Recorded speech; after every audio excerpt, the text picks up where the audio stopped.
So the integral becomes integral 0 to pi by 4. Condition for 3 vectors to be coplanar is box product equal to 0. ನಿಮ್ಗೆ ಇನ್ನೊಂದು interesting method ಕೊಡ್ತೀನಿ ಈ ಪ್ರಾಬ್ಲಮಲ್ಲಿ, very interesting one. ಇಲ್ಲಿ ನೀವು D X ಇಂದ divide ಮಾಡಿಕೊಂಡ್ರೆ ನೋಡಿ ಏನಾಗುತ್ತೆ, x squared into d y by d x. ನಿಮಗೆ ಇದು ಫಾರ್ಮುಲಾ ಇಲ್ಲ ಅಂತ ಅಂದ್ಕೊಳ್ಳಿ ನಿಮ್ಮ ಸಿಲೆಬಸಲ್ಲಿ, ಬಟ್ ಈ ಥರ ತಗೋಬೋದು ನೀವು.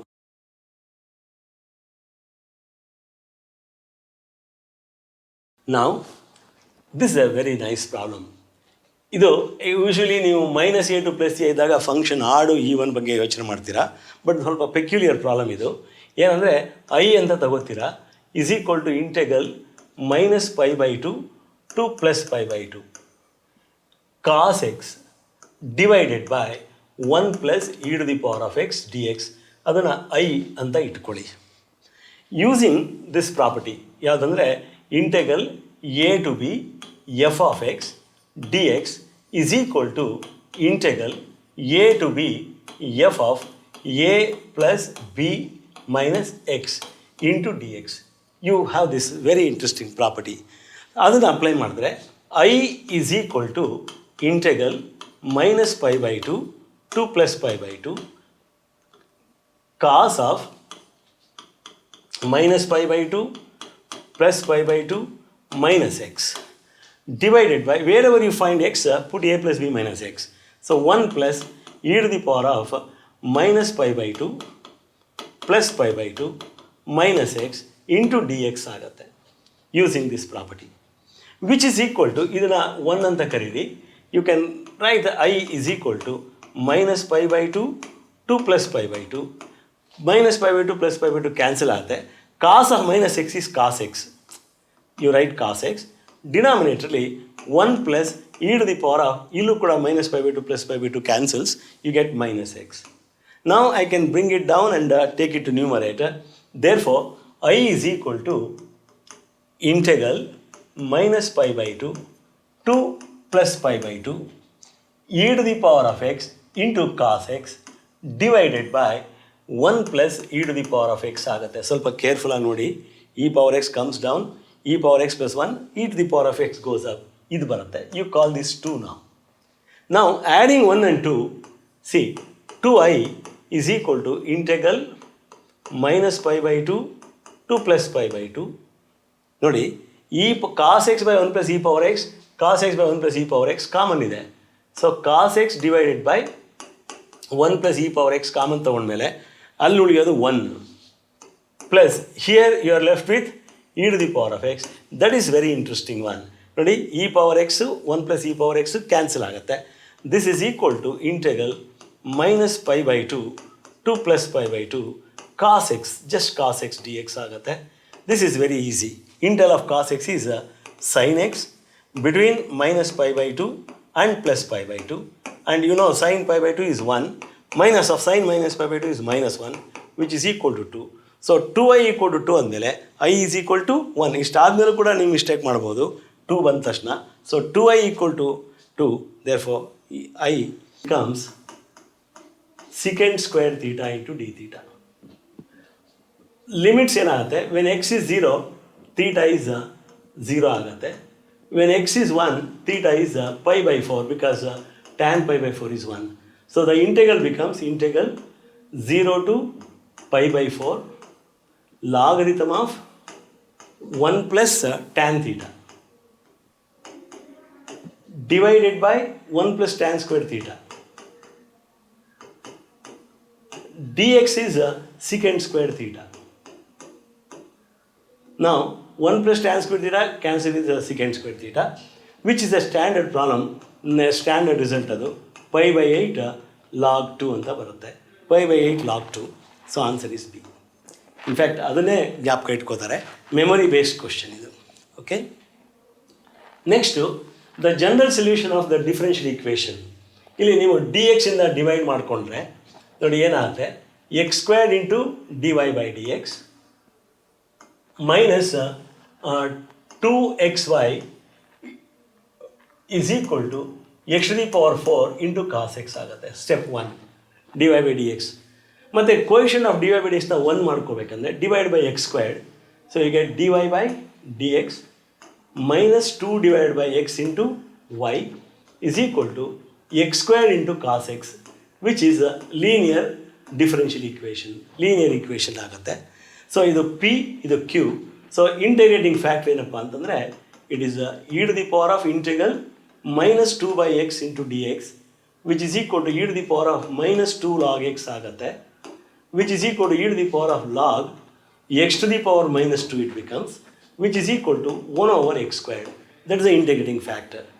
Therefore, general solution is y into integrating factor, that is y into 1 over x squared, is equal to integral of this right hand side, x squared into cos x into 1 over x squared into dx plus c ಆಗುತ್ತೆ. Now, ಇಲ್ಲಿ x squared cancels. So, integral of the cos x is sin x. Therefore, y is equal to x squared into sin x. Of course, ಇಲ್ಲಿ plus c ಇರಬೇಕು. Plus c into x squared ಆಗುತ್ತೆ. Plus c into x squared. So, y equal to x squared sin x plus c x squared. Answer is c. This is the answer. Okay. Next, the area of the region bounded by the line y equal to 2x plus 1, x axis and ordinates ಅಂದರೆ ಇದು integration ಮಾಡ್ಬೋದು. ನೋಡಿ, first ನಾನು diagram ಹಾಕೋತೀನಿ. ಇಲ್ಲಿ I take x axis and y axis. Origin ಇದು, this is 1, this is -1, ಇಲ್ಲಿ -1 ಇದೆ, ಇಲ್ಲಿ 1 ಇದೆ. And when x is -1, y is also -1. So 1 -1, this is 1 point. ಇದೊಂದು ಪಾಯಿಂಟ್ ಇದೆ, -1. ಮತ್ತು ವೆನ್ ಇದು ಎಲ್ಲಿ ಕ್ರಾಸ್ ಮಾಡುತ್ತೆ ಎಕ್ಸ್ ಆ್ಯಕ್ಸಿಸ್ನ ಅಂದರೆ put x equal to y equal to 0, x equal to -half ಅಂದರೆ ಇಲ್ಲಿ ಬರುತ್ತೆ. So this is -half. It crosses y axis, x axis at that point. ಮತ್ತು if you put x equal to 1, y will be 3, y value will be 3. ಇಲ್ಲೆಲ್ಲ ಬರುತ್ತೆ point. ಇದು Y Axis ಅಂತ ನೀವು ತಗೊಂಡ್ರೆ ಇದು. So you can join these points. So you have the graph. ಇದು line, straight line ಹೀಗೆ ಬರುತ್ತೆ. This the line which cuts y axis at x axis at -half. So area ನಿಮಗೆ ಬೇಕಾಗಿರೋದು ಯಾವುದಂದರೆ ದಿಸ್ ರೀತಿ. Required area is this plus this. ಈ area ಬೇಕು. So ಒಂದು method -1 to half, -half to 1 integrate ಮಾಡಿ ಆ್ಯಡ್ ಮಾಡೋದು. ಇದು ನೆಗೆಟಿವ್ ಬರುತ್ತೆ. ಆದರೆ ನಾನೇನು ಮಾಡ್ತೀನಿ, ಇದು triangle. What is area of this triangle ಅಂದರೆ ಹಾಫ್ ಇಂಟು ಬೇಸ್ ಏನು ಹಾಫ್, ಯಾಕೆಂದರೆ -1 to -half ಅಂದರೆ ಹಾಫ್, ಇಂಟು ಹೈಟ್ ಅಂದರೆ ಇದು. What is height? +1, -1 ಬರ್ಕೊಳಕ್ಕೆ ಹೋಗಬೇಡಿ. Half into base into height plus this area is nothing but half into base ಏನಪ್ಪ ಅಲ್ಲಿ ಅಂದರೆ half plus 1, that is 3/2 into height ಅಂದರೆ this value. You know this point is 1,3 ಅಲ್ವಾ? This value is 3 height. So which is equal to 1/4 plus 9/4 ಆಗುತ್ತೆ, which is equal to 10/4, which is equal to 10/4 ಅಂದರೆ 5/2 ಬರುತ್ತೆ answer. So area is 5/2 square units. Now, the order of the differential equation C1 into y equal to C2 plus C3 into e to the power of x plus C4 ಅಂದರೆ ನಿಮಗೆ ನಾನು ಅನಿಸುತ್ತೆ 1 2 3 4 constants ಇದೆ. So order is 4 ಅಂತ ಬಂದ್ಬಿಡುತ್ತೆ. ಇದನ್ನು ಬರೀಬೇಕು ಅನಿಸುತ್ತೆ. ಬಟ್ ಆ್ಯಕ್ಚುಲಿ ಇದನ್ನು ಹೇಗೆ ಬರೀಬೋದು ಅಂದರೆ you can write this as C1 into y equal to C2 plus C3 into e to the power of C4 into e to the power of x ಅಂತ ಬರೀಬೋದು. That is y equal to C2 plus C3 into e to the power of C4 divided by C1. This whole thing is under one constant into e to the power of x, which is in the form y equal to some constant into e to the power of x. ಒಂದೇ ಒಂದು arbitrary constant. Only one arbitrary constant. So number of arbitrary constants ಇದೆಯಲ್ಲ, that determines the order of the equation.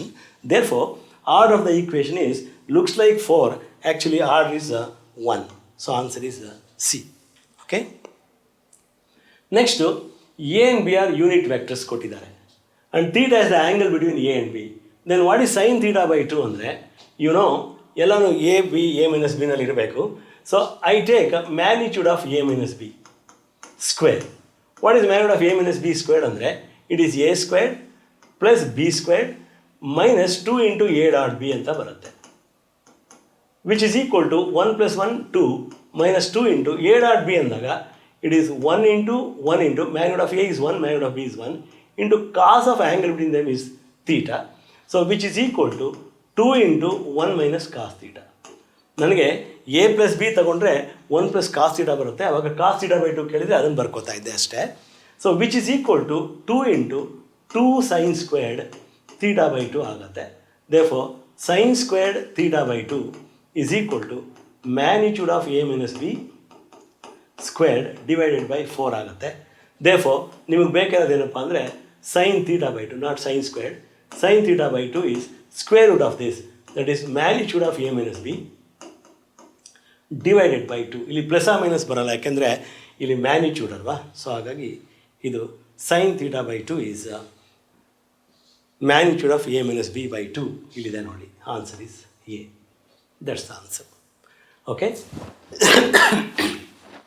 Now, the two vectors I plus j plus k, I plus 3j plus 5k represent two sides AB and AC respectively of a triangle. The length of median through A. It's a very good problem. Nodi, I have a triangle A, B, C.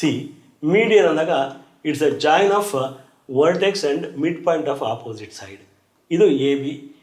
A D ನಿಮಗೆ ಬೇಕಾಗಿರೋದು. So A D ಕಂಡುಹಿಡ್ಕೊಳ್ತೀನಿ. What is A D ಅಂದರೆ simple addition of vectors ನಾನು ಮಾಡೋದು. ಏನಂದರೆ A D can be taken as A B plus C B D ಅಂತ ಬರ್ಕೋಬೋದು. ನೋಡಿ, what is A B plus B D? A D. ಹಾಗೆಯೇ A D can also be written as A C plus C D ಕೂಡ ಬರೀಬೋದು. ಯಾಕೆಂದರೆ A C plus C D is A D by definition of addition. Now I add these two to get 2 times AD. ನಿಮಗೆ ಇವಾಗ BD is this. This is CD. So BD and CD they are opposite to each other and equal in size ಅಂದಾಗ ಇವೆರಡು cancel ಆಗುತ್ತೆ. BD and CD they cancel. So it is AB plus AC ಆಗುತ್ತೆ. AB plus AC. Therefore AD is equal to AB plus AC ಅಂದಾಗ ಇದು AB ಇದು AC add ಮಾಡಿದ್ರೆ it becomes 2i ij plus 3j 4j plus k plus 5k 6k divided by 2 ಆಗುತ್ತೆ, because this 2 is there, which is equal to I plus 2j plus 3k ಆಗುತ್ತೆ. So length of median is nothing but magnitude of this, which is square root of 1 plus 4 plus 9, which is square root of 14. Root 14 is the answer. ನಿಮ್ಗೆ ಇನ್ನೊಂದು interesting method ಕೊಡ್ತೀನಿ ಈ ಪ್ರಾಬ್ಲಮಲ್ಲಿ, very very interesting one. ನಿಮಗೆ ಇದನ್ನು ನೀವು origin ಅಂತ ನೀವು ಚೂಸ್ ಮಾಡಿಕೊಂಡ್ರೆ, if this is origin then you have position vector of B is this is position vector of B. A C ಅಂದಾಗ ಇದನ್ನು ಆರಿಜಿನ್ ಅಂತ ತಗೊಂಡ್ರೆ this is position vector of C. And position vector of B, position vector of C ಎರಡೂ ಗೊತ್ತಿದ್ದರೆ, what is position vector of mid point? It is nothing but AD, position vector of this midpoint, and the AD nothing but position vector of D. Therefore, it is nothing but OB, this is a position vector of B plus position vector of C, that is sum of these two divided by 2. So I can write AD as sum of these two, that is AB plus AC divided by 2. What you should understand here, ಈ ಏನ O ಅಂತ ನೀವು treat ಮಾಡಿದ್ರೆ OD equal to OB plus OC divided by 2. ಆವಾಗ ಇನ್ನೂ ಸುಲಭವಾಗಿ ಬರುತ್ತೆ. ಇದೇ ಆನ್ಸರು, ರೂಟ್ 14 ಬರುತ್ತೆ. This is a better method actually. Okay. Now the point 1 minus 3 4 lies in the octant. ಯಾವ ಆಕ್ಟೆಂಟ್ ಅಂದರೆ ನೋಡಿದರೆ ಗೊತ್ತಾಗುತ್ತೆ, ಈ ಝೆಡ್ ಕೋಆರ್ಡಿನೇಟ್ ಪ್ಲಸ್ ಇರೋದ್ರಿಂದ it will in the first 4 of the quadrant. ಇದು ಯಾವ ಕ್ವಾಡ್ರೆಂಟ್ ಇದೆ ನೋಡಿಕೊಂಡ್ರೆ ಸಾಕು, 2 ಡೈಮೆನ್ಷನಲ್ ಜಾಮೆಟ್ರಿನಲ್ಲಿ ಎಕ್ಸ್ ಪಾಸಿಟಿವ್ ವೈ ನೆಗೆಟಿವ್ ಅಂದರೆ 4th quadrant. So it is 4th octant, octant 4. ಭಾಳ ಈಸಿಯಾಗಿ ಮಾಡ್ಬೋದು. ಸೊ ಎ ಝೆಡ್ ಪಾಸಿಟಿವ್ ಇದ್ದಾಗ it will be in first 4. If Z is negative, the last 4. So easily you can say it is in the fourth octant. If the vectors, these vectors are coplanar, you know this vector is A, ಇದು B, ಇದು C ಅಂತ ತಗೊಂಡ್ರೆ scalar triple product ಹೀಗೆ ಬರುತ್ತೆ. Scalar triple product A, B, C is equal to 0 ಅಂತ ಕೊಟ್ಟಿದ್ದಾರೆ. Condition for three vectors to be coplanar is box product equal to 0. And this implies determinant coefficient ಬರ್ಕೊಳ್ಳಿ 2, -3, 4 and 2, 1, -1, lambda -1, 2 is equal to 0 ಆಗುತ್ತೆ. And that implies 2 into 2 minus 1 minus of minus 3 into, remove the row and column head by this, 4 minus of minus lambda, 4 plus lambda, plus 4 into, delete the row and column head by 4, minus 2 minus lambda, minus 2 minus lambda is equal to 0 ಆಗುತ್ತೆ. So 2 into 1, 2, 3 into 4 plus 12, plus 2 into 3 into lambda, 3 lambda, and minus 4, 8, 4 into minus 2, minus 4 lambda is equal to 0 ಆಗುತ್ತೆ. So 2 plus 12, 14 minus 8, 14 minus 8 is 6, minus lambda, 3 lambda minus 4 lambda, minus lambda, therefore lambda equal to 6, lambda equal to 6 ಬರುತ್ತೆ. So answer is C. Now magnitude of A, ನಿಮ್ಮ ಕನ್ವೀನಿಯನ್ಸ್ಗೆ magnitude of ಎನ simply A ಅಂತ ಬರ್ಕೊಳ್ಳಿ, ಅವಾಗ ಇನ್ನೂ ಈಸಿಯಾಗಿ ಬರೀಬೋದು. ಎ ಕ್ರಾಸ್ ಬಿ ಅಂದಾಗ it is A squared B squared sine squared theta ಆಗುತ್ತೆ. ಎ ಡಾಟ್ ಬಿ ಅಂದಾಗ it is A B cos theta, so it is A squared B squared cos squared theta ಆಗುತ್ತೆ, equal to 144. This is given. Now I can take a squared into b squared into sin squared theta plus cos squared theta 1 equal to 144. So what is a? B ಕೊಟ್ಟಿದ್ದಾರೆ, a ಕೊಟ್ಟಿದ್ದಾರೆ. A is 6 ಅಂತ ಕೊಟ್ಟಿದ್ದಾರೆ. So 36, ಅಥವಾ you can write AB as 144 root ಅಂದರೆ 12 ಬರುತ್ತೆ. ಇಲ್ಲಿ plus or minus 12 ಬರೀಬಾರ್ದು, ಯಾಕಂದರೆ A and B are both magnitudes, they can't be negative. Therefore ಈಗ A ಸಬ್ಸ್ಟಿಟ್ಯೂಟ್ ಮಾಡಿದ್ರೆ 6 into B equal to 12. Therefore B ಅಥವಾ magnitude of B ಎರಡು ಒಂದೇನೆ is equal to 2. So magnitude of B equal to 2. So answer is A. So ಇಲ್ಲಿ ನೀವು plus or minus ಬರೀಬಾರ್ದು, ಜ್ಞಾಪಿಸ್ಕೊಳ್ಳಿ. Now sign of the angle between the straight lines and the plane. So what is the equation of the line ಅಂದರೆ it is x minus 2 divided by 3 equal to y minus 3 divided by 4. Be careful. ಯೂಶ್ವಲಾಗಿ ಈ mistake ಏನು ಮಾಡ್ತೀರಾ ಅಂದರೆ vector in the direction of this line is 3 minus 4 5 ಅಂತ ಬರ್ಕೋತೀರಾ, but the line is not in convenient form. ಅದನ್ನು minus ಆಚೆ ತಗೊಂಡು you bring it to the standard form is equal to z minus 4 divided by 5. ಇದು ಭಾಳ important, note ಮಾಡ್ಕೊಳ್ಳಿ. ಇದು very rare ಈ ಥರ ಕೊಡೋದು. So next normal to the plane, ಇದು ಸರಿಯಾಗಿದೆ. ಸೊ ಆ equation of the plane is 2x minus 2y plus z is equal to 5 ಅಂತ ಕೊಟ್ಟಿದ್ದಾರೆ. So the line, so what is vector in the direction of the line ಅಂದರೆ it is 3i plus 4j plus 5k ಆಗುತ್ತೆ. This is the vector in the direction of the line. What is vector normal to the plane ಅಂದರೆ coefficients of X Y Z ಇದೆಯಲ್ಲ, they form the vector normal to the plane. 2i minus 2j plus k ಆಗುತ್ತೆ, plus k ಇದು 1k. So what is sin of the angle between them ಅಂದಾಗ sin theta is equal to n dot alpha divided by magnitude of n into magnitude of alpha. This is the formula. Angle between the plane and the line ಗೆ formula cos theta ಅಲ್ಲ sin theta. Actually angle between plane and line ಅಂತ ತಗೊಂಡಾಗ if this is the angle between normal and the plane, ನಿಮಗೆ ಬೇಕಾದ್ರೆ ಇದು but ನಿಮಗೆ ಸಿಗ್ತಿರೋದು ಇದು theta. ಈಗ ಕಾಸ್ ಥೀಟಾ ಕಂಡುಹಿಡಿದ್ರೆ ಇದು ಬೇಕಾಗಿರೋದು ಇದು. So cos of pi by 2 minus theta ಅಂದರೆ ಸೈನ್ ಥೀಟಾ ಆಗುತ್ತೆ. ಹಾಗಾಗಿ this is the formula. N dot alpha ಅಂದಾಗ 3 into 2 6, 4 into minus 2 minus 8, 5 into 1 plus 5 ಇದು minus 8 ಇದು divided by magnitude of alpha, magnitude of N. So square root of 4 plus 4 plus 1, 4 plus 4 plus 1 into square root of 9 plus 16 plus 25 ಆಗುತ್ತೆ, which is equal to 11 minus 8, 3 divided by 3 into root 50 ಆಗುತ್ತೆ. 3 cancels. It is 1 over 5 root 2 ಆಗುತ್ತೆ. 1 over 5 root 2. ನೋಡಿ ಗಾಬರಿ ಆಗಬಾರ್ದು. 1 over 5 root 2 ಏನೋ ಒಂದು 4 miss ಆಗಿದೆ ಆ ಥರ ಎಲ್ಲ ಅನ್ಕೋಬೇಡಿ. You have to multiply and divide by root 2. ಆಗ ರೂಟ್ 2 ಡಿವೈಡ್ ಬೈ 5 into 2 ಆಗುತ್ತೆ.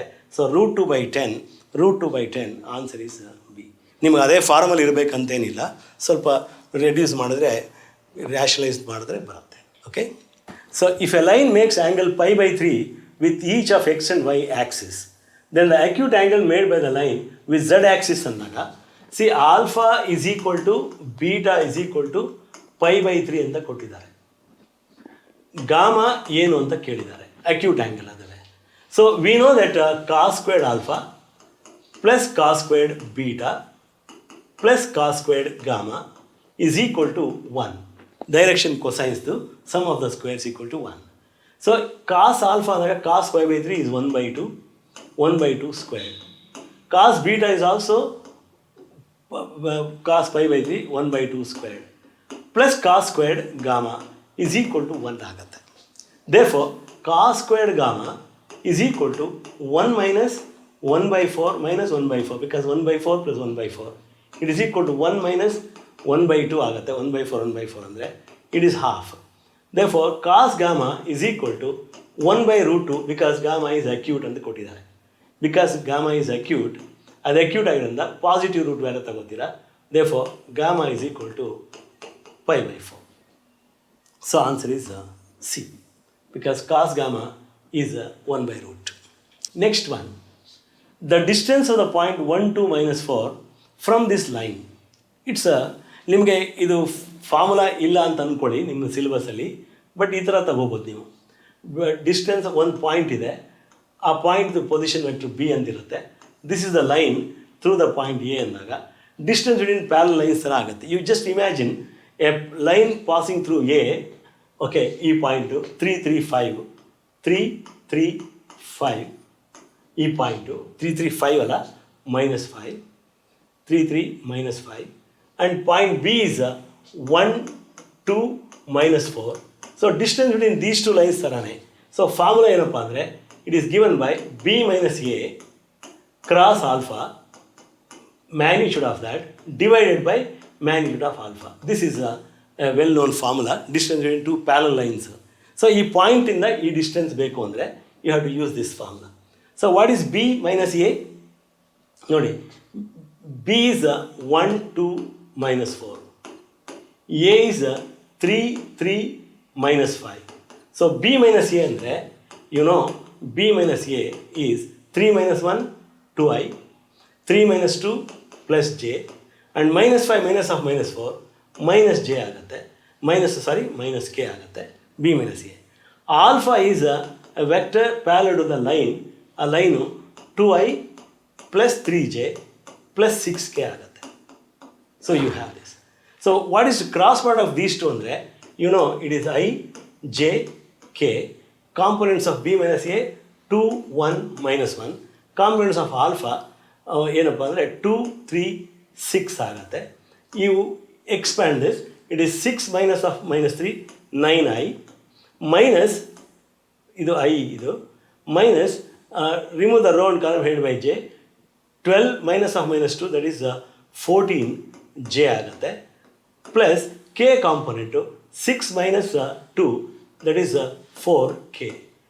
Therefore the required distance is magnitude of this ಏನಪ್ಪ ಇದು, the magnitude ಏನಪ್ಪ ಅಂದರೆ 81 plus 14 squared is 196 plus 16 divided by magnitude of alpha nothing but square root of 4 plus 9 plus 36 ಆಗುತ್ತೆ, which is equal to square root of adding 6 plus 6 plus 1 3 ಆಮೇಲೆ 1 plus 9 9 3 293 divided by ಇದು 49 root of 49 is 7 root 293 by 7 ಬರುತ್ತೆ, root 293 by 7. So D is the answer. Distance formula, ಈ formula ಜ್ಞಾಪಕ ಇಟ್ಕೋಬೇಕಷ್ಟೆ.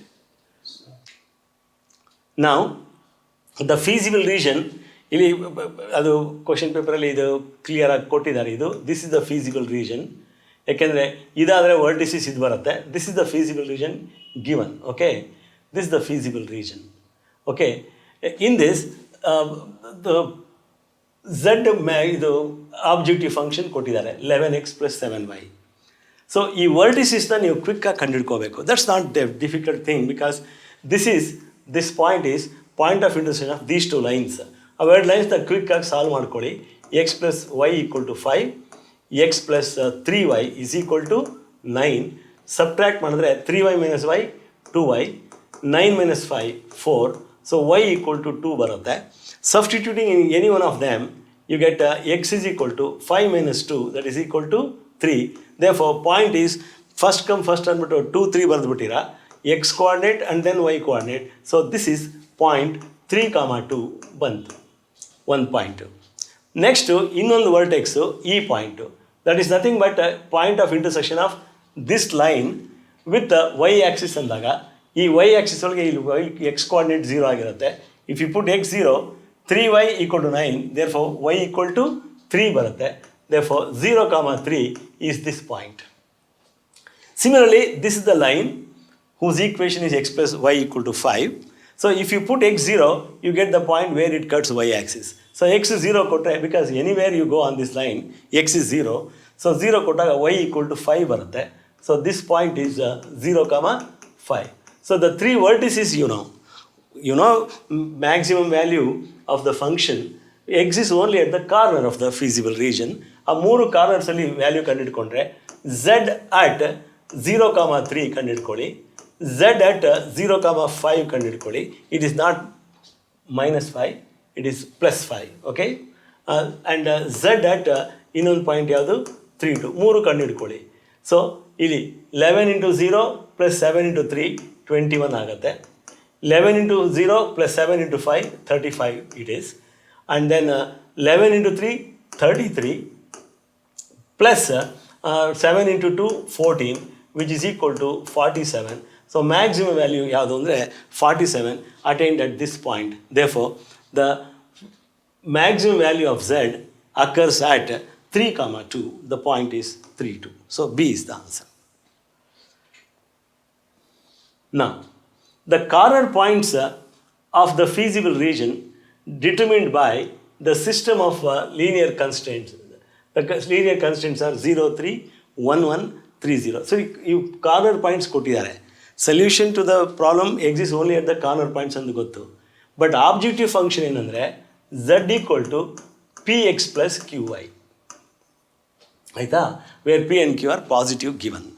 Now condition on p and q so that the minimum value occurs at 3, 0 and 1, 1. This is interesting. ಎರಡೆರಡು ಕಡೆ minimum value ಸಿಗ್ತಾ ಇದೆ ಅಂತಾಗ you know that z minimum ಯಾವ ಪಾಯಿಂಟಲ್ಲಿ 3, 0 ಇದೆ, 1, 1 ಇದೆ ಅಂದರೆ you must know there can't be 2 minimum values. ಆಯಿತಾ, ಸೊ ಅದರಿಂದ z value at 3, 0 should be same as z value at 1, 1. ಯಾಕಂದರೆ ಮಿನಿಮಮ್ ವ್ಯಾಲ್ಯೂ ಎರಡೂ ಕಡೆ ಇದೆ ಅಂತ ಅವರೇ ಕೊಟ್ಟಿದ್ದಾರೆ. ದೇರ್ಫೋರ್ z ವ್ಯಾಲ್ಯೂ ಅಟ್ 3, 0 ಅಂದರೆ ಎಕ್ಸ್ಗೆ 3, ವೈಗೆ 0 ಕೊಟ್ಟರೆ ಈ ಪಾಯಿಂಟ್ ಒಳಗೆ p × 0, p × 3, that is 3 × p, plus q × 0, that is 0, is equal to z value at 1, 1 ಅಂದಾಗ at 1, 1, so it is p plus q ಆಗುತ್ತೆ. Therefore 2p is equal to q. Therefore p is equal to q/2. This is the condition. Minimum value ಎರಡೂ ಕಡೆ ಇರೋದ್ರಿಂದ you can just use this beautiful result and get the condition p equal to q/2. I give you one more very very interesting method. ಅದು theory ತುಂಬ ಚೆನ್ನಾಗಿ ಗೊತ್ತಿರೋರಿಗೆ ಇಷ್ಟ ಆಗುತ್ತೆ. ಯಾಕೆಂದರೆ ನೀವು ಸುಮಾರು ಪ್ರಾಬ್ಲಮ್ ಮಾಡಿರ್ತೀರ ಲೀನಿಯರ್ ಪ್ರೋಗ್ರಾಮಿಂಗ್ ಪ್ರಾಬ್ಲಮ್ನಲ್ಲಿ. ಒಂದು ಫೀಸಿಬಲ್ ರೀಜನ್ ಇರುತ್ತೆ, ಹೀಗಿರುತ್ತೆ. ಇಲ್ಲಿ maximum value is attained at this point and also this point ಅಂತ ಇಟ್ಕೊಳ್ಳಿ. ಎ ಮತ್ತು ಪಿ ಎರಡರಲ್ಲೂ ಮ್ಯಾಕ್ಸಿಮಾ ಇರುತ್ತೆ ಅಂತ ಇಟ್ಕೊಳ್ಳಿ, ಅಥವಾ ಮಿನಿಮಾ ಇರುತ್ತೆ ಅಂತ ಇಟ್ಕೊಳ್ಳಿ. ಎರಡೂ ಕಡೆ ಮ್ಯಾಕ್ಸಿಮಾ ಇದ್ದಾಗ you know there are ಎರಡು ಪಾಯಿಂಟ್ಸ್ ಅಷ್ಟೇ ಅಲ್ಲ, at every point on the line segment joining this A and P maximum value occurs ಅಂತ ಥಿಯರಿ ಇದೆ. ಅಂದರೆ there are infinitely many solutions ಅಂತ. ಅಂದರೆ ಅದು ಯಾವಾಗ ಸಾಧ್ಯ ಆಗುತ್ತೆ ಅಂದರೆ only when the objective line ಇದೆಯಲ್ಲ that objective line z equal to ax plus by is parallel to the line joining that. ನೀವು ನೋಡಿ ಬೇಕಾರೆ ಭಾಳ ಇಂಟ್ರೆಸ್ಟಿಂಗ್ ಅದು. ಇದು ಎರಡು ಪ್ಯಾರಲ್ ಅಂದಾಗ ಐ ಯೂಸ್ ದಟ್ ಐಡಿಯಾ. ಈ ಪಾಯಿಂಟ್ ಇಲ್ಲಿ ಈ ಕ್ವಶನ್ ಒಳಗೆ ಒಂದು ಪಾಯಿಂಟ್ ಯಾವುದು 1 1, ಇನ್ನೊಂದು ಪಾಯಿಂಟು 3,0. ಇವೆರಡು ಕಡೆನೂ ಸೇಮ್ ವ್ಯಾಲ್ಯೂ ಇದೆ ಅಂದಾಗ ನನಗೇನೆಂದರೆ ಈ ಆಬ್ಜೆಕ್ಟಿವ್ ಫಂಕ್ಷನ್ ಇದೆಯಲ್ಲ ಇದು 3 0, ಇದ್ರ ಸ್ಲೋಪು ಮತ್ತು ಇದ್ರ ಸ್ಲೋಪು ಎರಡು ಒಂದೇ ಆಗಬೇಕು. Therefore what is slope of this line? 0 - 1 divided by 3 - 1 y2 - y1 by x2 - x1 should be equal to slope of this line. What is slope of this line? ax plus by ಅಂದಾಗ minus p by q ಆಗುತ್ತೆ. minus p divided by q. Therefore minus p by q is equal to minus 1 by 2. Therefore minus minus cancel ಮಾಡಿ p is equal to q by 2. It's a very very interesting problem. Okay, infinitely many values ಬರುತ್ತೆ ಅಂದಾಗ ಅದು ಎಲ್ಲ ಕಡೆಯೂ same ಇರುತ್ತೆ ಅಂದಾಗ you can easily say this line is parallel to that line. I can use this idea also to get the same answer. So answer is D here. q into 0 that is 0 is equal to z value at 1 1 ಅಂದಾಗ at 1 1 so it is p plus q ಆಗುತ್ತೆ. Therefore 2p is equal to q. Therefore p is equal to q by 2. This is the condition. Minimum value ಎರಡೂ ಕಡೆ ಇರೋದ್ರಿಂದ you can just use this beautiful result and get the condition p equal to q by 2. I give you one more very very interesting method. ಅದು theory ತುಂಬ ಚೆನ್ನಾಗಿ ಗೊತ್ತಿರೋರಿಗೆ ಇಷ್ಟ ಆಗುತ್ತೆ. ಯಾಕೆಂದರೆ ನೀವು ಸುಮಾರು ಪ್ರಾಬ್ಲಮ್ ಮಾಡಿರ್ತೀರ ಲೀನಿಯರ್ ಪ್ರೋಗ್ರಾಮಿಂಗ್ ಪ್ರಾಬ್ಲಮ್ನಲ್ಲಿ. ಒಂದು ಫೀಸಿಬಲ್ ರೀಜನ್ ಇರುತ್ತೆ, ಹೀಗಿರುತ್ತೆ. ಇಲ್ಲಿ maximum value is attained at this point and also this point ಅಂತ ಇಟ್ಕೊಳ್ಳಿ. ಎ ಮತ್ತು ಪಿ ಎರಡರಲ್ಲೂ ಮ್ಯಾಕ್ಸಿಮ ಇರುತ್ತೆ ಅಂತ ಇಟ್ಕೊಳ್ಳಿ, ಅಥವಾ ಮಿನಿಮ ಇರುತ್ತೆ ಅಂತ ಇಟ್ಕೊಳ್ಳಿ. ಎರಡೂ ಕಡೆ ಮ್ಯಾಕ್ಸಿಮ ಇದ್ದಾಗ ದೇರ್ ಆರ್ 2 ಪಾಯಿಂಟ್ಸ್ ಅಷ್ಟೇ ಅಲ್ಲ, at every point on the line segment joining this A and P maximum value occurs ಅಂತ ಥಿಯರಿ ಇದೆ. ಅಂದರೆ there are infinitely many solutions ಅಂತ. ಅಂದರೆ ಅದು ಯಾವಾಗ ಸಾಧ್ಯ ಆಗುತ್ತೆ ಅಂದರೆ only when the objective line ಇದೆಯಲ್ಲ, that objective line z equal to ax plus by is parallel to the line joining that. ನೀವು ನೋಡಿ ಬೇಕಾರೆ ಭಾಳ ಇಂಟ್ರೆಸ್ಟಿಂಗ್ ಅದು. ಇದು ಎರಡು ಪ್ಯಾರಲ್ ಅಂದಾಗ ಐ ಯೂಸ್ ದಟ್ ಐಡಿಯಾ. ಈ ಪಾಯಿಂಟ್ ಇಲ್ಲಿ ಈ ಕ್ವಶನ್ ಒಳಗೆ ಒಂದು ಪಾಯಿಂಟ್ ಯಾವುದು 1 1, ಇನ್ನೊಂದು ಪಾಯಿಂಟು 3,0. ಇವೆರಡು ಕಡೆನೂ ಸೇಮ್ ವ್ಯಾಲ್ಯೂ ಇದೆ ಅಂದಾಗ ನನಗೇನೆಂದರೆ ಈ ಆಬ್ಜೆಕ್ಟಿವ್ ಫಂಕ್ಷನ್ ಇದೆಯಲ್ಲ ಇದು 3 0, ಇದ್ರ ಸ್ಲೋಪು ಮತ್ತು ಇದ್ರ ಸ್ಲೋಪು ಎರಡು ಒಂದೇ ಆಗಬೇಕು. Therefore what is slope of this line? 0 - 1 divided by 3 - 1 y2 - y1 by x2 - x1 should be equal to slope of this line. What is slope of this line? ax plus by ಅಂದಾಗ minus p by q ಆಗುತ್ತೆ. minus p divided by q. Therefore minus p by q is equal to minus 1 by 2. Therefore minus minus cancel ಮಾಡಿ p is equal to q by 2. It's a very very interesting problem. Okay, infinitely many values ಬರುತ್ತೆ ಅಂದಾಗ ಅದು ಎಲ್ಲ ಕಡೆಯೂ same ಇರುತ್ತೆ ಅಂದಾಗ you can easily say this line is parallel to that line. I can use this idea also to get the same answer. So answer is D here. Next, if A and B are 2 events such that p of a equal to 1 by 3, p of b equal to 1 by 2, p of a intersection b is 1 by 6. What is p of a dash b ಅಂತ? See, you can write this way. ನೋಡಿ, p of a intersection b is equal to pa into pb. ಗಮನಿಸಿದ್ರೆ ಗೊತ್ತಾಗುತ್ತೆ 1 by 3 into 1 by 2 is 1 by 6. Therefore a b are independent. ಗಮನಿಸಿದ್ದು when they are independent, you can easily say p of a intersection b equal to pa into pb. So p a and b are independent. Therefore a dash b are also independent.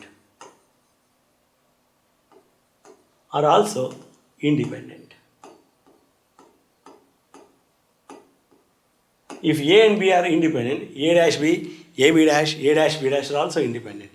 Therefore probability of a dash given b, if a dash and b are independent, probability of a dash given b is nothing but probability of a dash.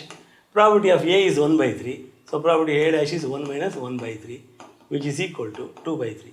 This is the way you do it.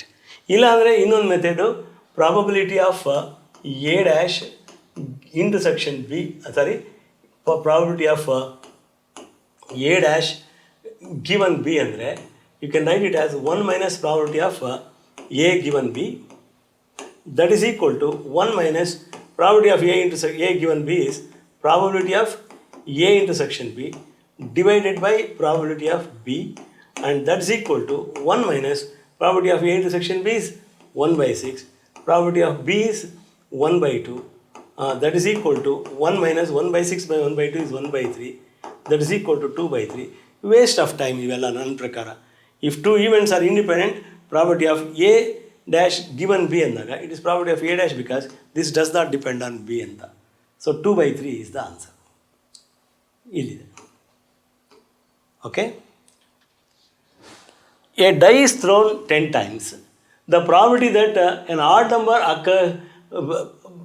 will come up at least one time ಅಂದಾಗ ನೋಡಿ, ಒಂದು ಡೈನಲ್ಲಿ the numbers possible numbers are 1, 2, 3, 4, 5, 6. ಅದರೊಳಗೆ how many are hard ಅಂದರೆ 1, 2, 3. There are 3 odd numbers. Therefore what is probability of odd number? It is 3 by 6, that is equal to 1 by 2 ಆಗುತ್ತೆ. And probability of even number is 1 minus 1 by 2, that is equal to 1 by 2. So getting on odd number is success ಅಂದಾಗ P is 1 by 2 and Q is 1 minus 1 by 2 half ಆಗುತ್ತೆ. It's a Bernoulli trial because the die is thrown 10 ಅಲ್ಲ, finite number of times ಎಷ್ಟು ಸಲ ಮಾಡೋದು ಕೂಡ it's a repeated thing. So it's a Bernoulli trial. ನಾವು finite number of times apply ಮಾಡಿದ್ರೆ ಸೊ ಇವಾಗ ನಿಮಗೆ ಏನು ಬರುತ್ತೋ ಸೆಕೆಂಡ್ ಥ್ರೋನಲ್ಲಿ, ಥರ್ಡ್ ಥ್ರೋನಲ್ಲಿ it doesn't depend on the previous throws, therefore they are independent. So ಅದೆಲ್ಲ ಬರ್ನಾಲಿ ಟ್ರಯಲ್ ಏನು ಮಾಡೋದಕ್ಕೆ ಇದಕ್ಕೆ ಎಲ್ಲ ಕಂಡೀಷನ್ ಸ್ಯಾಟಿಸ್ಫೈ ಆಗಿದೆ. Therefore you can use this the probability that odd number comes up at least once ಅಂದರೆ you want this probability of X is greater than or equal to 1 ಅಂತ. At least one time ಅಂತ ಕೊಟ್ಟಿದ್ದಾರೆ. Probability of X greater than or equal to 1, which is nothing but probability of 1 minus probability of X equal to 0. ಅಂದರೆ odd number ಒಂದ್ಸಲೂ ಬರದೇ ಇರೋದು ಅದೊಂದು subtract ಮಾಡಿಬಿಟ್ರೆ ಸಾಕು. Odd number occurs at least once ಅಂತ ಬರುತ್ತೆ, which is equal to 1 minus what is probability of getting odd number 0 times ಅಂದರೆ it is nothing but 10c. Probability of X equal to R is given by NCR into P to the power of R into Q to the power of n minus R ಅಂತ. ಇಲ್ಲಿ n 10 ಆಗಿರುತ್ತೆ. So 10c 0 because your R is 0 into P is 1 by 2 to the power 0 into Q 1 by 2 to the power 10 minus 0 10 ಆಗುತ್ತೆ. So this is nothing but 1 minus 10c naught is 1, half to the power 0 is also 1. So 1 divided by 2 power 10, that is equal to 1 minus 1 over 1024 ಆಗುತ್ತೆ, which is 1024 minus 1, 1023 divided by 1024. So 1023 by 1024. So answer is this. So 59. The probability of solving a problem by 3 persons ABC independently are 1 by 2, 1 by 4, 1 by 3 respectively. Then the probability of the problem is solved by any two of them ಅಂದಾಗ A and B solve, C does not solve, or A and C solve, B does not solve, or B and C solve, A does not solve. ಆ ಥರ 3 cases ತಗೋಬೇಕು. Probability of only one of them solves ಅಂದರೆ ಇಲ್ಲಿ probability of only 2 of them solve, AB or BC or AC ಆ ಥರ is equal to probability of A, B but not C, C bar or C dash ಆದರೂ ಬರೀಬೋದು, plus probability of A, B not B, C ಅಂತರ. Next probability of not A but B and C. So probability of A and B but C does not solve, AC but B does not solve, probability of BC but A does not solve. But since they are independent, probability of A intersection B intersection C is product of the probabilities. So it is nothing but probability of A into probability of B into probability of C dash or C bar plus probability of A into probability of B bar into probability of C plus probability of A dash or A bar into probability of B into probability of C. This is the way. Now you know probability of A is 1 by 2. Probability of B is 1 by 4.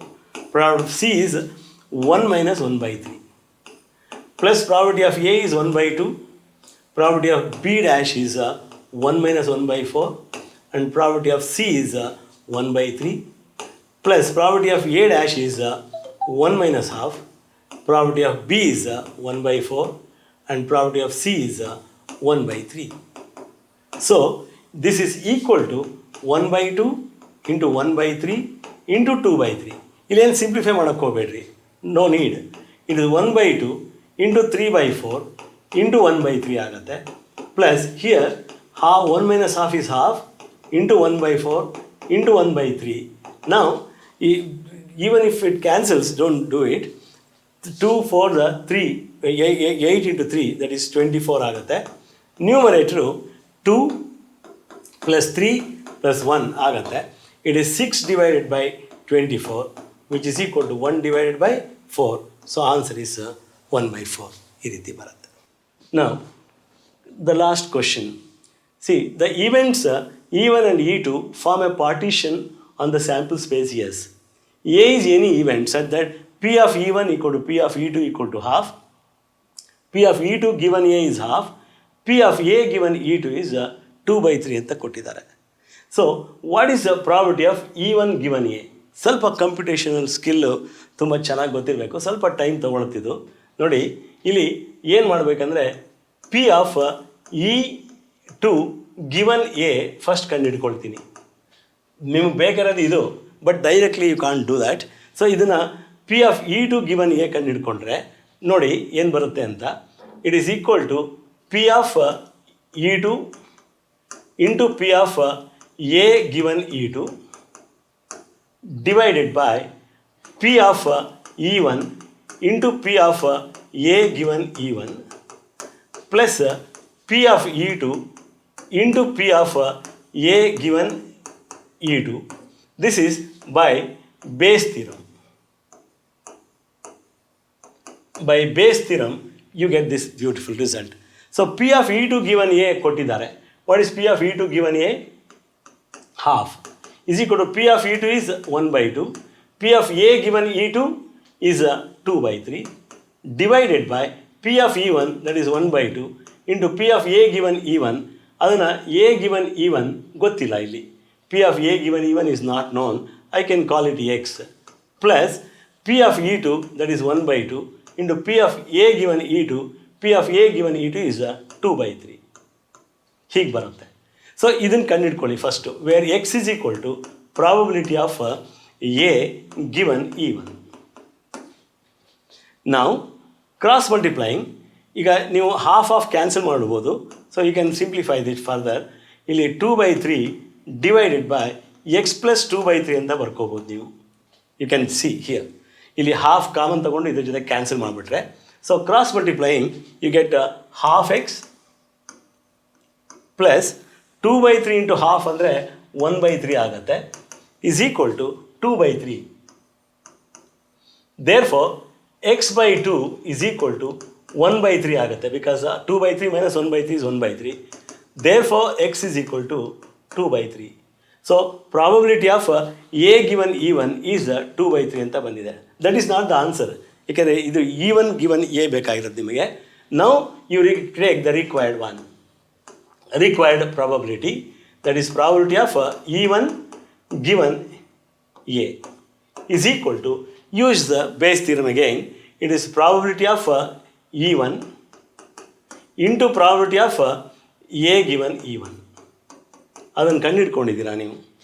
Divided by probability of E1 into probability of A given E1 plus probability of E2 into probability of A given E2, again by Bayes theorem, which is equal to, ನೋಡಿ ಇದು ನಿಮಗೆ ಬೇಕಾಗಿರೋದು. Probability of E1 ಏನು, half, into probability of A given E1 ಗೊತ್ತಿದೆ, what is that, 2/3 divided by ಇದೇನಪ್ಪ ಅಂದರೆ half into probability of A given E1 2/3 plus probability of E2 half, probability of A given E2 is also 2/3 which is equal to, ನೋಡಿ ಸ್ವಲ್ಪ ಇಲ್ಲಿ ಸ್ವಲ್ಪ ಬುದ್ಧಿ ಉಪಯೋಗಿಸ್ಬೇಕು, ಇದು ಕೂಡ half into 2/3, half into 2/3, half into 2/3.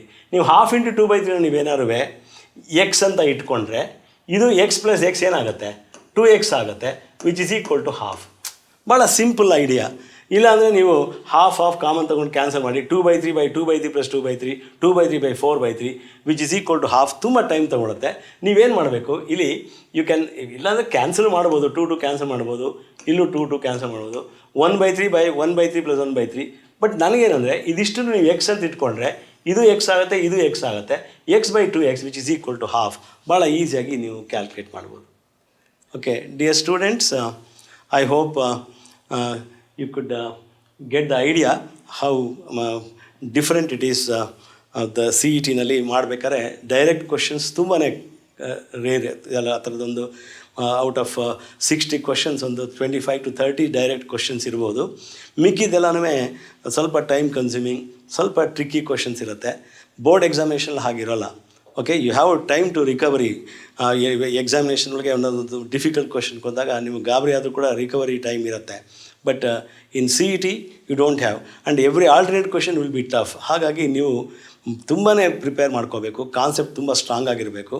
ಅದು ಒಂದು ಸ್ಯಾಂಪಲ್ ಎಕ್ಸಾಮ್, ಒಂದು ಪೇಪರ್ ಇದು ನಾನು ನಿಮಗೆ ಹೇಳಿದೆ. ಸೊ ಇದೇ ಥರ ಮುಂದೆ ಬೇಕಾದಷ್ಟು ಕ್ವಶನ್ಸ್ ಡಿಸ್ಕಸ್ ಮಾಡುವಾಗ ನಿಮಗೆ ಹೇಗೆ time consuming method, saving method, time consuming ಮೆಥಡ್ನ ಇನಿಷಿಯಲ್ ರೌಂಡಲ್ಲಿ ಬಿಡೋದು, ಆ ಟೆಕ್ನಿಕ್ಸ್ ಎಲ್ಲ ಹೇಳ್ಕೊಡ್ತೀನಿ. So all the best.